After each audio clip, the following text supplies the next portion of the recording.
अस्सलामुअलैकुम नाजरीन, आप देख रहे हैं इकरा टीवी। मैं हूं रजा अब्बास। हेडलाइंस में शामिल करेंगे आज की ताज़ा खबरें।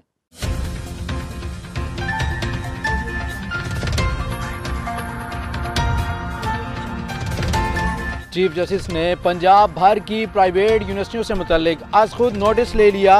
चीफ जस्टिस ऑफ पाकिस्तान मियां साकिब निसार ने पंजाब भर की प्राइवेट यूनिवर्सिटियों से मुतल्लिक आज खुद नोटिस लेते हुए एडवोकेट जनरल पंजाब को यूनिवर्सिटियों और मुल्हिका कॉलेजेस की तफसीलात पेश करने का हुक्म दे दिया।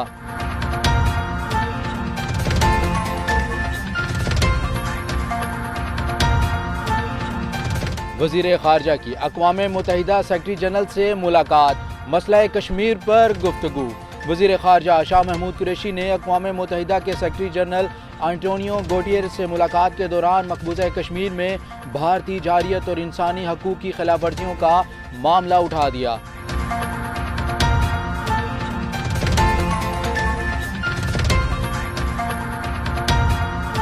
लाहौर हाई कोर्ट का नैब की कानूनी हैसियत बरकरार रखने का फैसला, सुप्रीम कोर्ट में चैलेंज।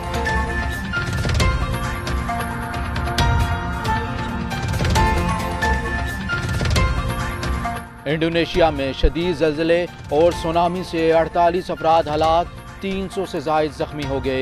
इंडोनेशिया के जजीरे सुलावेसी के साहिली शहर पालो में गुज़िश्ता रोज़ आने वाले शदीद ज़लज़ले और सुनामी ने तबाही मचा दी, जिसके नतीजे में अब तक 48 अफराद हलाक और मुतअद्दिद ज़ख्मी हो चुके हैं।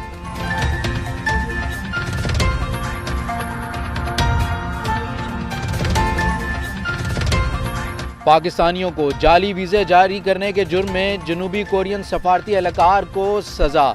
मलेशिया में तैनात जनूबी कोरियन सफारत खाने के एक एहलकार को पाकिस्तानियों को कोरिया के जाली वीज़े जारी करने के जुर्म में कैद की सज़ा सुना दी गई।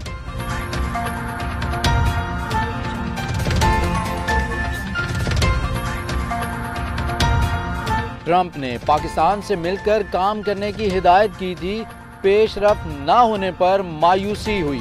अमेरिका की प्रिंसिपल असिस्टेंट डिप्टी सेक्रेटरी बराए जनूबी एशिया एलिस वेल्स का कहना है कि सदर डोनाल्ड ट्रंप ने तालिबान को मुज़ाकरात की मेज़ पर लाने के लिए पाकिस्तान से मिलकर काम करने की हिदायत की थी, लेकिन इस मामले में अब तक कोई पेशरफ न होने पर सदर ट्रंप को मायूसी हुई।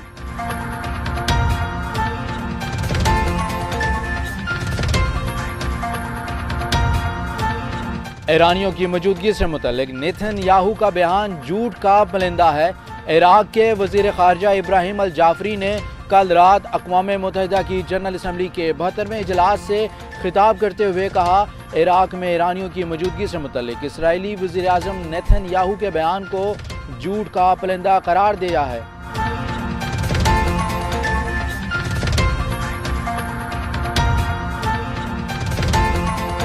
इसराइली फौज की फायरिंग, 6 फ़लस्तीनी शहीद, सैकड़ों जख्मी हो गए। फ़लस्तीन में काबिज इसराइली फौजियों की जहरीत का सिलसिला थम ना सका।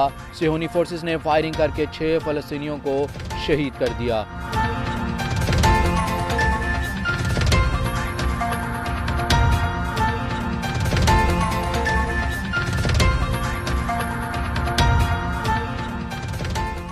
फिलवक्त न्यूज़ बुलेटिन से इतना ही। मज़ीद ताज़ा खबरों और अपडेट्स के लिए विजिट कीजिए हमारी वेबसाइट ikratv.pk।